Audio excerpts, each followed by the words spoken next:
Je vais vous poser juste une petite question. Quel site voudriez-vous avoir? Est-ce que vous voudriez avoir ce petit site avec 5 visiteurs jour ou ce gros site avec 3000 visiteurs jour? Bon. Je crois que c'est évident. On va aller un petit peu plus loin. Quelques chiffres. Mon petit site, il fait 100 visiteurs jour. Il amène 40 visiteurs sur sa page de vente. Le taux de conversion, alors le taux de conversion c'est quoi? C'est le nombre de personnes qui arrivent sur la page de vente qui achètent, c'est-à-dire il y a 4 personnes sur 100 qui achètent le produit. Le gros site, 3000 visiteurs jour, il y a 100 visiteurs sur la page de vente, parce que c'est un gros site, il y a plein de trucs, on n'arrive pas à voir où c'est qu'il faut aller, c'est pas évident. Et le taux de conversion des pages de vente, comme elles ne sont pas optimisées, 0,3%. On va un petit peu plus loin dans les chiffres, j'ai fait les calculs pour vous. Ça nous donne quoi sur notre petit site avec les 100 visiteurs? Ça nous donne 1,6 ventes par jour. Je crois que ça parle tout seul. Si on arrive sur 10 jours, ici on a fait 16 ventes, ici on a fait 3 ventes. Et ça peut marcher sur n'importe quel produit. Ce n'est pas une histoire de produit ou de quoi que ce soit. Vous pouvez avoir ces résultats-là sur n'importe quoi. Donc ça, c'est l'importance de la conversion. Pour vous donner un exemple, j'ai un excellent ami à moi. Il a un site, il fait 40 visites au jour. 40 visites au jour, il fait plusieurs milliers d'euros de chiffre d'affaires par mois. L'optimisation, en fait, c'est essayer d'améliorer. Améliorer toujours les choses. Essayez de voir si vous ne pouvez pas essayer de gratter par-ci par-là. Et là, j'ai fait une petite amélioration sur un tunnel classique qui est très utilisé sur le blogging. C'est l'opt-in, inscription à la newsletter, ouverture de l'email, clic sur le lien qu'il y a derrière l'email, qui amène vers notre page de vente. On va dire qu'on essaye, alors là c'est des chiffres qui ne sont pas énormes, on va essayer d'augmenter de 20% chaque partie. Donc là, l'opt-in, je vais essayer d'augmenter de 20%. Donc peut-être qu'au lieu d'avoir 3, 5, 10, 20 abonnés par jour, au lieu d'avoir 20 abonnés par jour, eh bien, je vais en avoir 23. Je n'ai pas calculé, c'est peut-être pas ça. L'ouverture de mail, 20%. Donc voilà, ouverture de mail, c'est quoi? C'est un joli titre. J'ai un titre tout pourri, je vais tester un autre titre, on va voir si ça marche. Clique sur l'email. Donc là, le texte, on essaye de faire en sorte de faire quelque chose de peut-être un peu plus court, de peut-être un petit peu plus directif, de peut-être pas dire que derrière il y a un produit.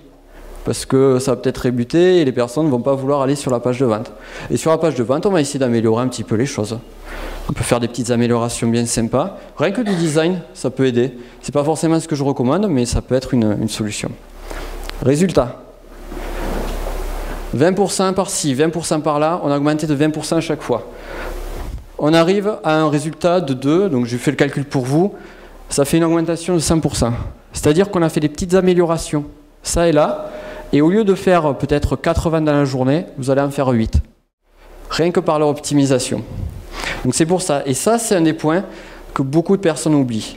De la conversion. Comment essayer d'améliorer les choses. Vous avez un site, il y en a certains qui galèrent pendant, moi j'ai galéré, il y a certains qui galèrent pendant des mois, voire des années, à essayer de grappiller peut-être 10, 20, 100, je ne sais pas, même 1000 visiteurs jour en plus sur Google, qui galèrent vraiment. Alors que pour multiplier par 2, il suffit peut-être juste de travailler la conversion.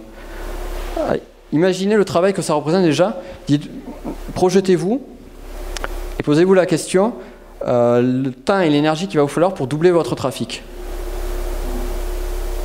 Et ces petites améliorations-là, le temps qu'il va falloir pour les faire. Et on voit, ça peut être souvent beaucoup plus rentable ce côté-là. Alors pour vous aider un petit peu, je vous ai mis les chiffres à connaître.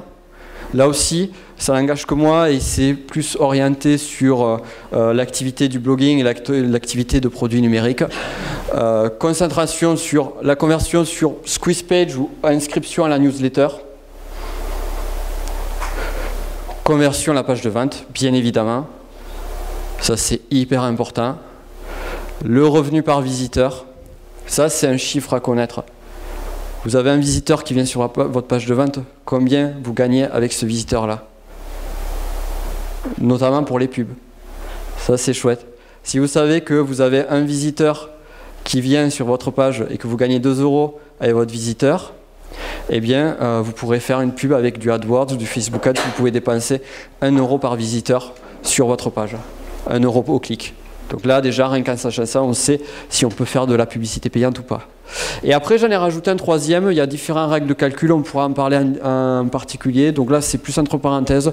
Moi, c'est ce que j'utilise aussi, c'est le revenu par abonné. Combien je gagne dès que j'ai quelqu'un qui s'inscrit à ma newsletter?